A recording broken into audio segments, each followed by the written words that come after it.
घातलं? काय घातलं पिंक पिंक? दीदीने काय घातलं? काय घातलं दीदीनं?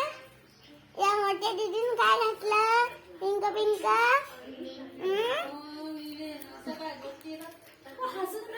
ए दीदी, काय झोप उडाली की दुधू प्यायचाय की काय काय?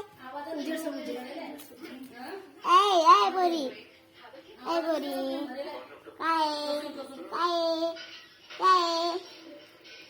ते बाय मम्मी, ते बाय मंजाच्या, ते बाय दीदी, काय बाय तू भी पिंक आलीस पिंक? दूध काय म्हणते बा दीदी? काय म्हणते तुला चेतना? दीदी काय म्हणते? हा कशा आठवते दीदीच्या बोलण्याला? त्याला घ्या लवकर इकडे सुवाल माहिती.